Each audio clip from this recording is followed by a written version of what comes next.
Salut, c'est Trado, voilà la vidéo d'analyse technique sur l'or. Bon, malheureusement, hein, les choses se sont passées de manière la plus classique qui soit, à savoir la confrontation avec la moyenne mobile à 7 séances s'est révélée assez désastreuse pour l'or. En fait, je dirais même qu'on n'a pas eu besoin d'être confronté à cet M7, on l'a même pas touché, on a reflué avant même qu'il y ait eu une bataille. Et nous terminons bien en dessous de cette oblique rose là qui a été le terrain de bagarre depuis toute la semaine. Cette fois-ci, on n'a même pas réussi à la toucher et on a reflué. D'ailleurs, je vais l'enlever tout de suite, ça sera plus clair. Donc, nous sommes dans une situation où la ligne de coup, là, pas la ligne de coup, pardon, la ligne d'eau de la tasse avec anse qui existait, qui avait été tracée maintenant depuis octobre, est sérieusement mise à mal. Regardez, ça fait quand même 5 séances on ondule autour de cette ligne d'eau. Je vous rappelle que l'enjeu il est de taille puisque le premier objectif de la tasse avec anse avait été atteint, à savoir la hauteur de l'anse reportée au-dessus de la ligne d'eau.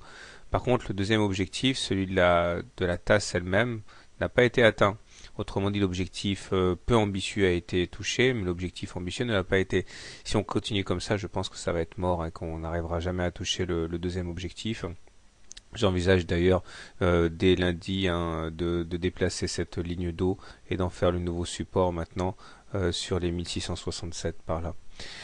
Donc de manière générale, le MACD est négatif sous son signal, c'est pas bon. Le momentum est négatif, c'est pas bon non plus. Et le stochastique, s'il est au-dessus de son signal, eh bien reste sur des niveaux quand même très très faibles. Hein.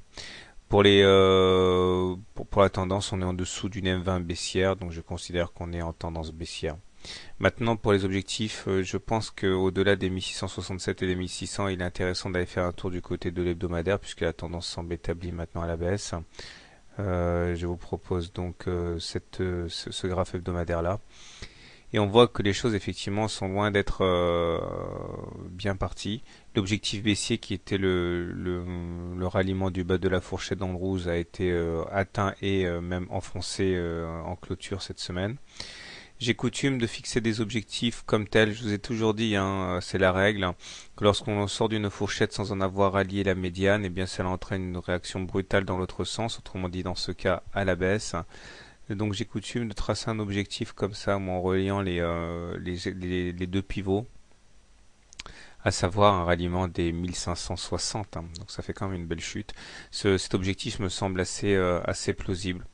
Donc à suivre. En tout cas, ce qui est sûr, c'est que là, en hebdo, on est en dessous d'une M20 croissante. Donc la tendance n'est pas encore baissière. Pour qu'elle le soit, il faudrait que la M20 devienne décroissante.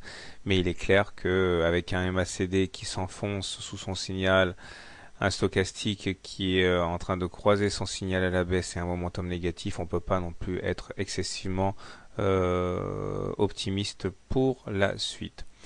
Voilà, mais il demeure juste puisqu'on est quasiment à la fin du mois, regardez. Il demeure qu'à l'échelle mensuelle, pas de panique. Hein.